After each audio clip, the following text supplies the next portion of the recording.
The whole reason why I like ancient civilizations is that I love all the pretty pictures of all the pretty artifacts they made. I'm serious. It just really gets the dopies flowing for me, and it probably does for you too if you clicked on this.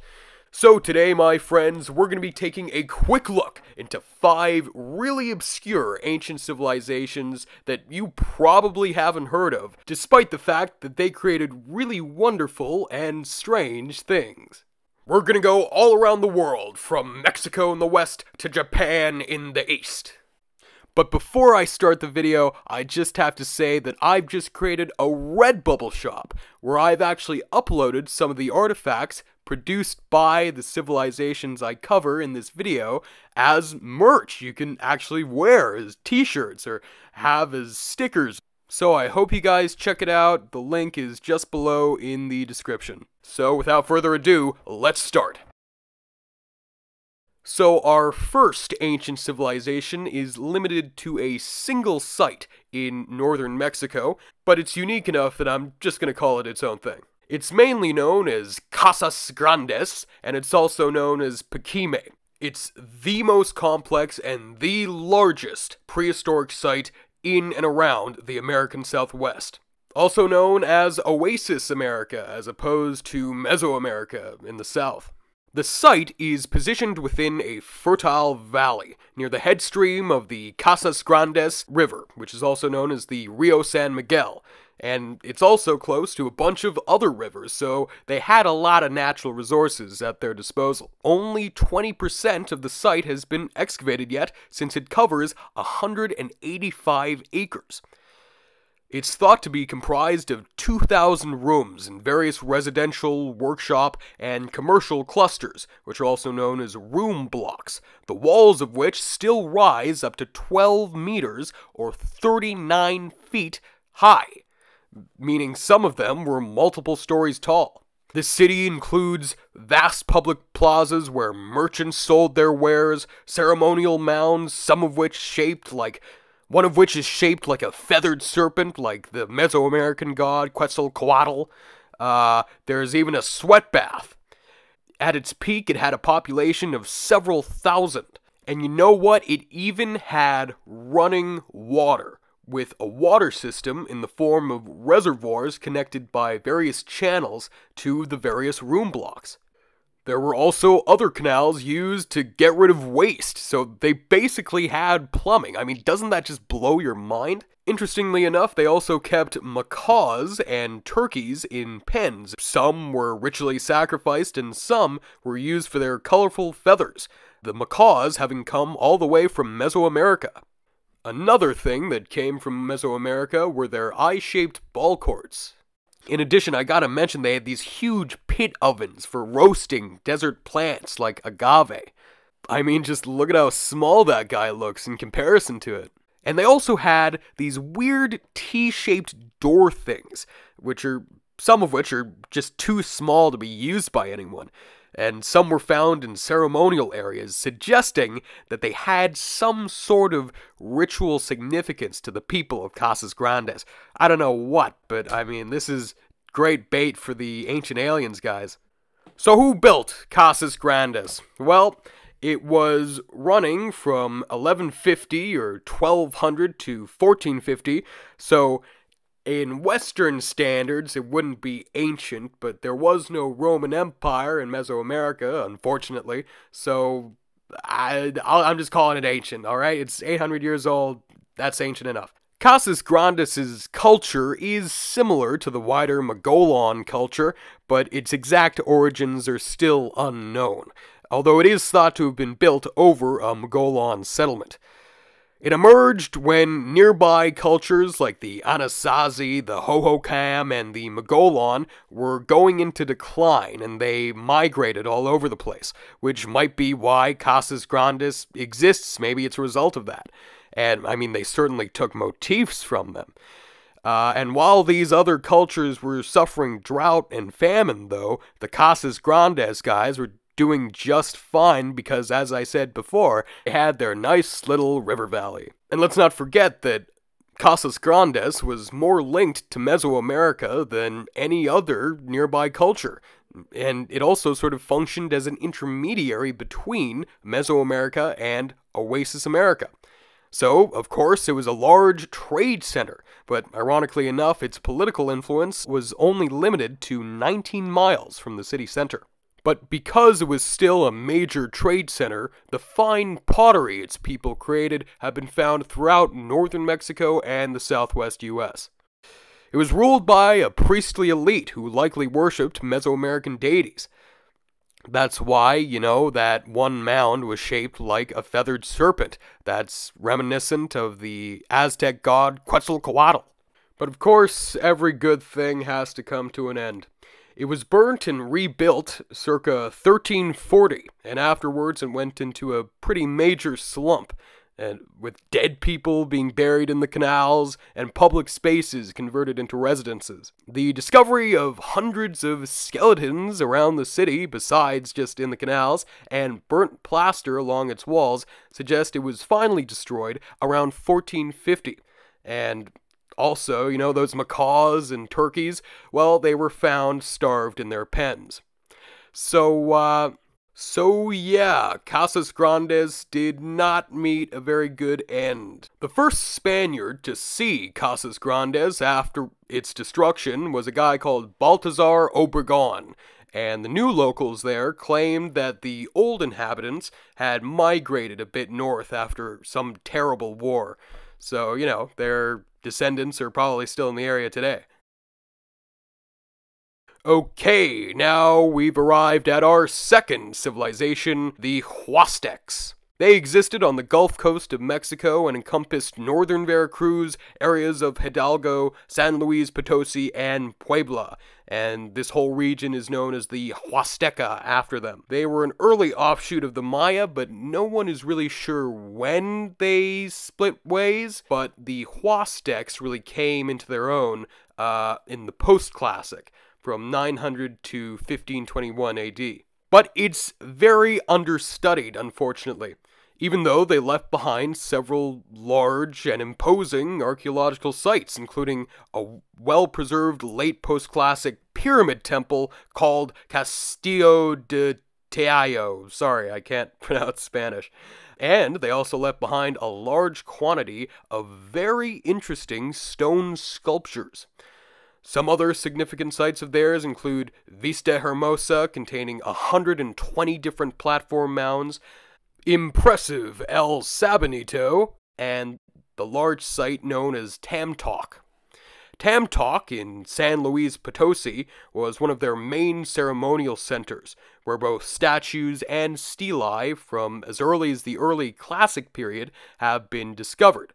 And they're similar to those at the site of El Taijin in Veracruz, because they borrowed motifs and gods from El Taijin, as well as the limpet shell as a symbol of power, which you can find on a lot of their sculptures. Generally, they constructed settlements around monumental architectural complexes, where public squares were surrounded by religious and administrative buildings, as well as palaces. So, not too dissimilar to the Maya. And they were able to do all this because they lived in a very fertile region with diverse natural resources, allowing them to support a large population. But because of that, it was a prime target for conquest.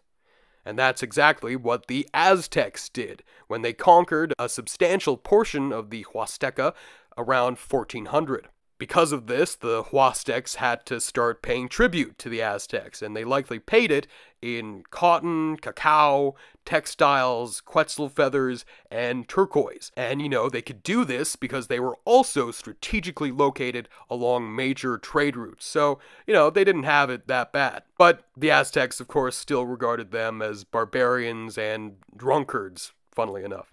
And since there are few colonial-era accounts of their customs, and those that exist are informed by the Aztecs, the stone statues they left behind are an important source of information on them. Unfortunately, very few of these have actually been found in their original contexts, since a lot of them were looted in the late 19th century. but the ones that have been found in their original contexts are found on the top of the many platform mounds the Huastecs made. A stunning example of one of these sculptures is the 6.5-foot tall limestone statue known as La Señora de Amayac, topped by an elaborate tall headdress, as a lot of them seem to have been, and found in a citrus grove in a town called Hidalgo Amayac in Veracruz. It may very well depict a queen or a princess. And there are lots of other sculptures with interesting J-shaped ear pendants, which are characteristic of the god Ehecatl, who was the Huastecs' main god, and he was actually later borrowed by the Aztecs, who sort of syncretized him with Quetzalcoatl. But if you look at these statues long enough, you'll realize that unlike their Maya counterparts, the Huastecs didn't really make use of any glyphs, but they still had a rich language, and the Huastec/Teaneck language is still spoken by 170,000 people in the Huasteca. So the Huastecs are still very much alive. Okay, now on to our next civilization, this time in Peru. It's called the Norte Chico civilization, and it's comprised of around 30 different sites located along 4 rivers on the north-central Peruvian coast. They're also known as the Caral Supe, given that the best-known site is Caral, located near the Supe River. So, Caral Supe. They had no pottery, interestingly enough, and little visual art, except for a geoglyph here and some unbaked clay figures there, despite the fact that they built monumental pyramids, like truly monumental pyramids.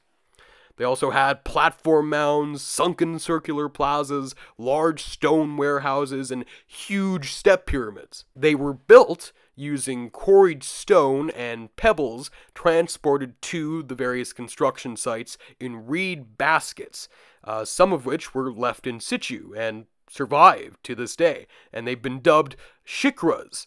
They're also useful for radiocarbon dating these sites, since, they're made of organic materials. The Norte Chico people also had textiles, and strangely, there's no evidence of war among them since no walls surround their cities.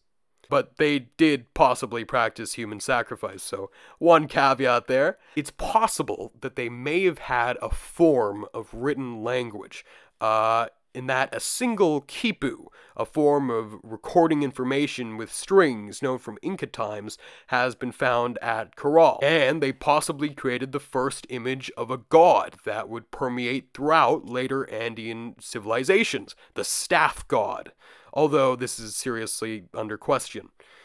So, you're probably wondering, when did these guys exist? Pretty early, right? Yes, very early. 4th millennium BC, in fact.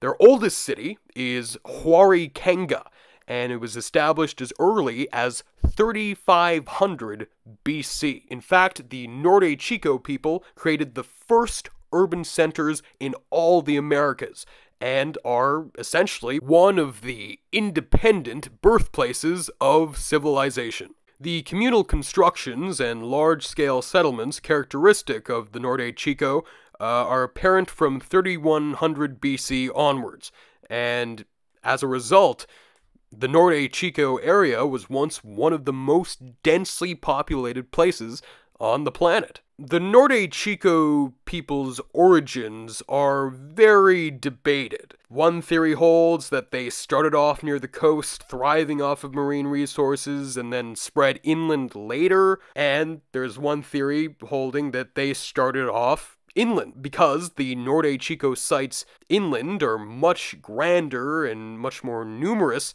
than their coastal counterparts. From 2500 to 2000 BC, the population shifted inland anyways, so it doesn't really matter, and this matches with Caral being inhabited from around 2600 BC to 2000 BC. And you also have to consider that they subsisted on more than just marine resources. For example, corn and sweet potatoes, gourds, squash, beans, guava, avocado, etc. and they did this by utilizing complex irrigation-based agriculture, so that's pretty cool. But unfortunately, the Norte Chico civilization declined around 1800 BC. Around that time, Corral was painted black and abandoned, although the Norte Chico might have just moved a bit north. So, who knows? In modern times, the first site of theirs identified was Aspero on the coast in 1905, and early work occurred there in the following decades.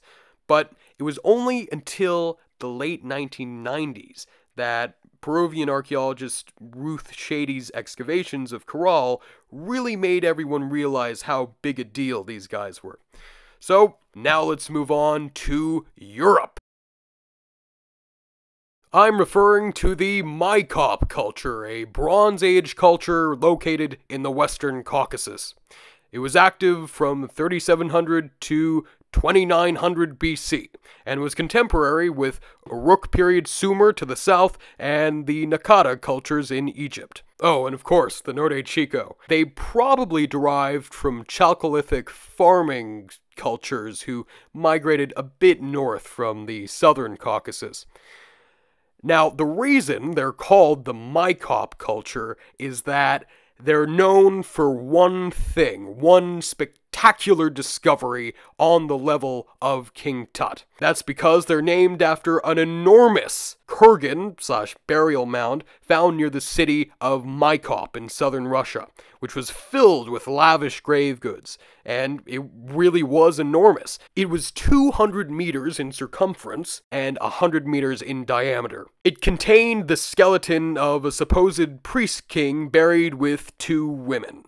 His tunic was applied with dozens of gold lions and bulls, Mesopotamian symbols of power. He was wearing magnificent necklaces made from turquoise from Afghanistan and carnelian from near the Indus Valley, as well as hundreds of gold beads. And a golden diadem was found under his skull. I mean, this guy was really dripping for his time. 8 silver and gold tubes, around a meter in length, were found right next to him, and they're now thought to be the earliest known drinking straws.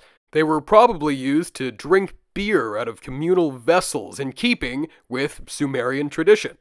You see, this was all part of a taste for Sumerian culture, and I'll explain why these guys were weebs for Sumer later. The Mycop civilization didn't really build any big cities or anything, but I'm calling them a civilization still because, they were sedentary and they did have mountainside villages where they raised cattle and sheep and pigs and that sort of stuff. And they did construct impressive farming terraces on these mountains, which were utilized by their successors for millennia to come. That's got to be worth something, right? They also might be the guys responsible for creating the wheel. Some of the earliest physical wheels are from the Mycop. They're also possibly the origin point of the obscure Northwest Caucasian language family, with their neighbors to the north, the Yamnaya, being responsible for spreading Indo-European, which of course became far more influential, since, we're speaking it right now. And they were also bordered to the north by a people they were sort of related to called the Steppe Mycop, who were basically them, but without the farming and just herding. They may have possibly been Western Siberians brought in by Mycop chiefs to form a sort of buffer between the Yamnaya and the Mycop proper, but who knows? After all, the Mycop derived their tradition of building burial mounds, also known as kurgans, from their northern neighbors. As we've already seen, the Mycop were also heavily connected to the regions to its south, like Mesopotamia, the Iranian Plateau, and even South Central Asia. The Mycop traded the precious material in their mountains, like copper, silver, lead, and gold, to the people around them. And of course, these were in high demand, especially among the Mesopotamians, which is why the king buried in the Mycop kurgan was so wealthy, because of this important trade link to the early civilizations in Mesopotamia. The Mycop were able to acquire great quantities of bronze weapons, like axes and daggers, And from here, the mycop spread arsenical bronze to northern steppe cultures like the Yamnaya. Now, the conduit between these northern and southern neighbors was either wagons, horses, or maybe even ships along the Black Sea. But in general, there was a marked increase in mobility in the region from 3300 BC onwards. Probably because of all the hype surrounding arsenical bronze, which was a new and improved form of bronze, basically. But the mycop declined and their power dwindled when the late Uruk Sumerians stopped trading with them to deal with their own problems. And that was the end of the mycop.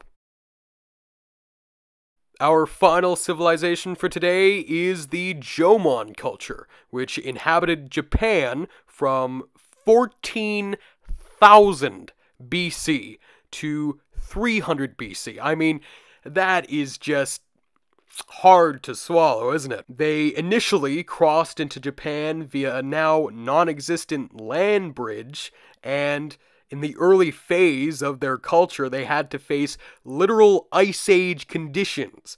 In all that time, they just never took up agriculture, even though they were able to live in large permanent settlements.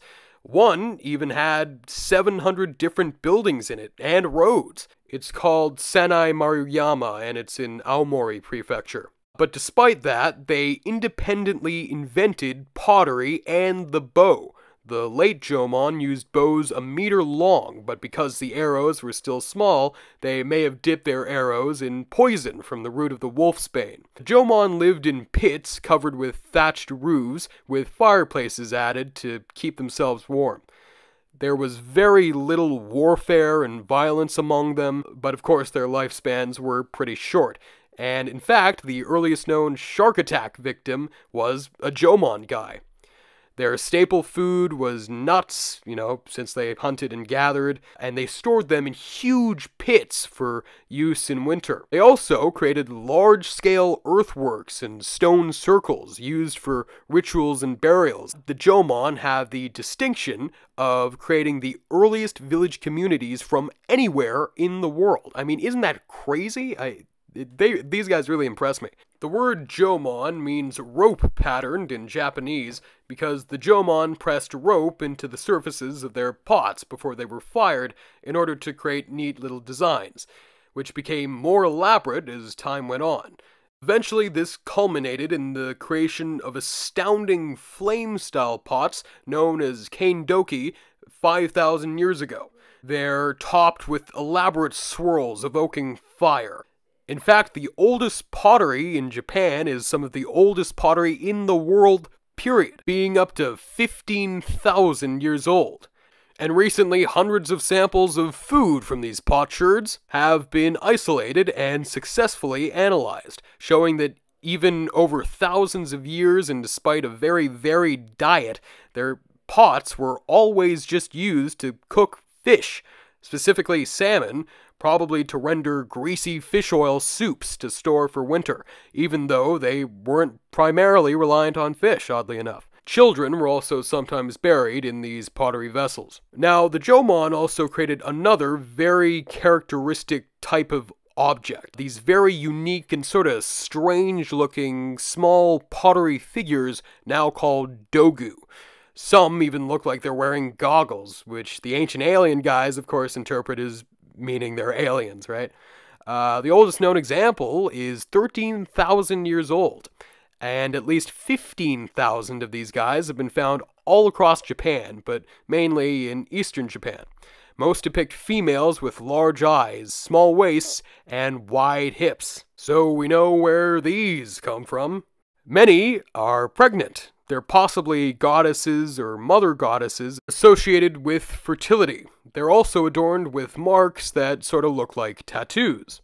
The Jomon also created yet another unique object, a comma-shaped bead called a magatama.